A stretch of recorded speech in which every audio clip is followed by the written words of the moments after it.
Okay, welcome to phase one of the demo. We're real excited about getting this thing underway. Let's talk a little bit about a couple things that we need to do before we even get started. Let's make sure you got your training tracker grade sheet out to follow along for phase one as well. If you've got the video for your player or the demo video imported to the software, that will be good too, so that you can begin your comparative analysis. If not, you may just want to look at this video separately to get an overall review of exactly what we're talking about here. Now in phase one, we're going to talk about the starting stance. That's what it's typically referred to, and in that there are 12 key things that we have found to be absolutely vital to ensuring good fluency through phase one into phase two, and that's what this is all about.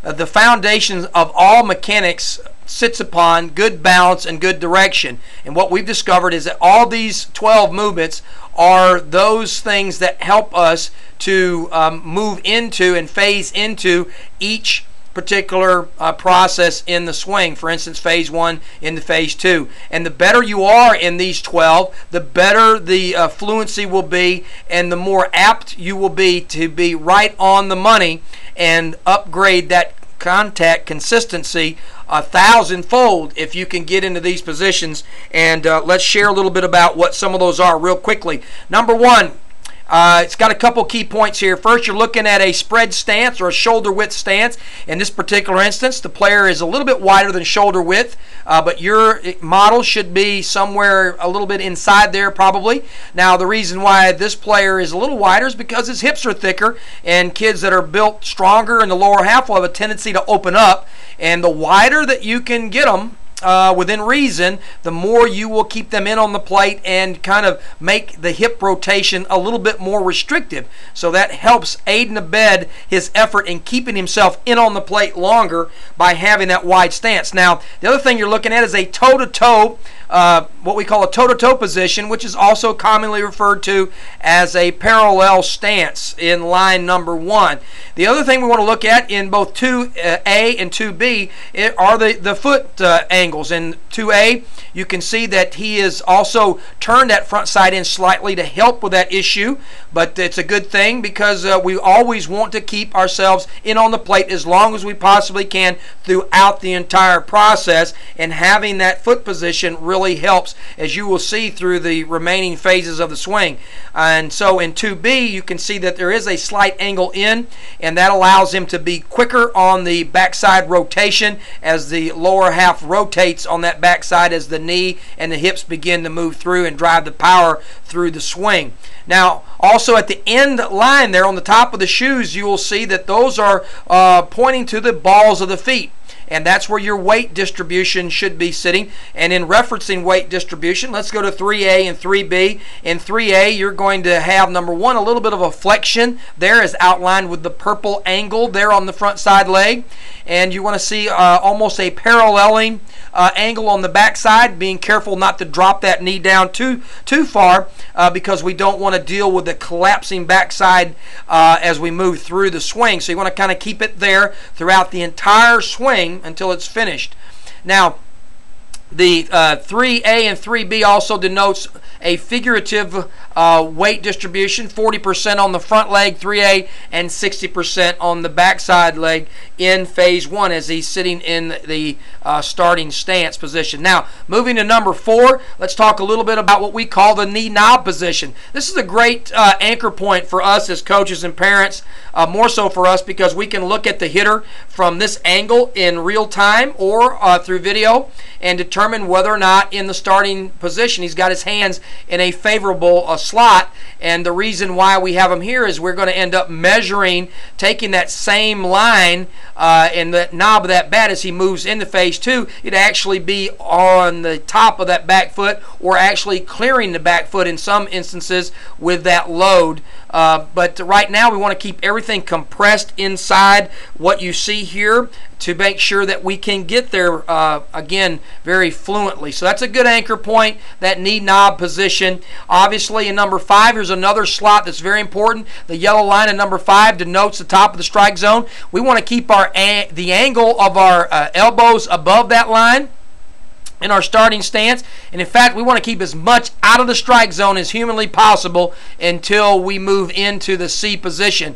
And right now he is in an optimal position, as you can see, and he's also got a good what we call A-frame formation. From a video analysis point of view, I'm looking at both forearms at me forming an A-frame formation to the top where his hands are, where he's actually, you can see the knob of the bat in play there. So that's a good number 5 slot, A-frame slot. Now number 6, a couple things we're looking for: flexion in both the front arm and the back arm. We don't want that front arm in particular locking out, and you have a tendency to do that when your hands move too far back in the starting position. We don't want that. That's going to cause bar arm lock, and it's going to slow everything up. It just causes a mess. Believe you me, that's not something we want to be dealing with. So if we can start with a good flex position. The other part of 6 is that we denote the top shoulder, and that helps us to remember that we want our upper torso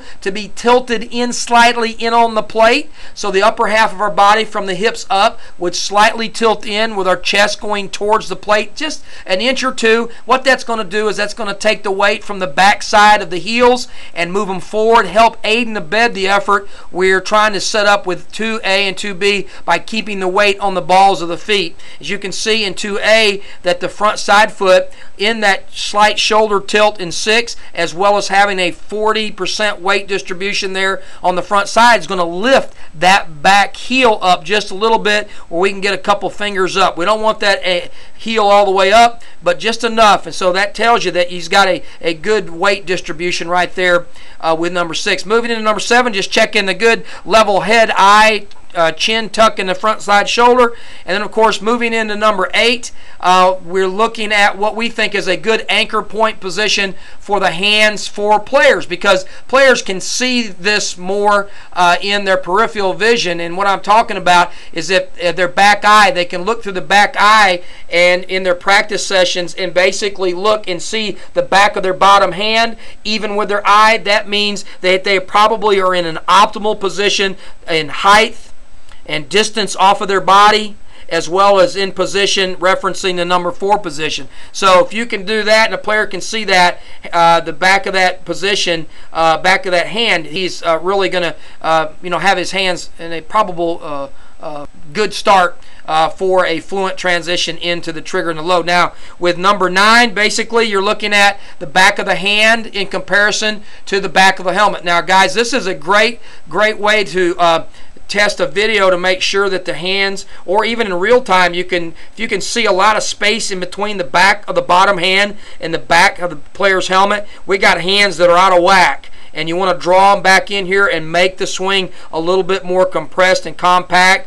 And of course it's going to vary, but right now in this example you can see he's got a little bit of a distance between the two. That's permissible, but the further away those hands get from the back of that helmet, the more you're going to have problems. And you can just trust us in that. It leads to a lot of things that we don't want to deal with. And in 10, of course, we're looking at bat angle, 45 degree. Everything we're trying to do in the phase 1 process, as you're doing the analysis with your personal video, is we're trying to keep everything elevated and out of the strike zone, and we want that bat head to be 45 degree angles. It can be all the way up, straight up and down if you want, but we prefer 45. We want to keep the bat head up. That's the key. We want to keep the bat head up through phase 1, into phase 2, and into phase 3, because that's a centerpiece position for our training as we go through this, and it's part of really helping the player as you move through the other phases to understand how and why it's important, because how it planes out and really gets you on plane with the pitch. If that thing's laying flat like a lot of people teach it, then you're going to really have a propensity to have a loop through the contact zone and not necessarily be on plane. We think those are going to put you in the best positions. Do an analysis to make sure that you keep yourself in those slots. We think that'll be a great help to you, and keep working on it and get back and then transition into 2.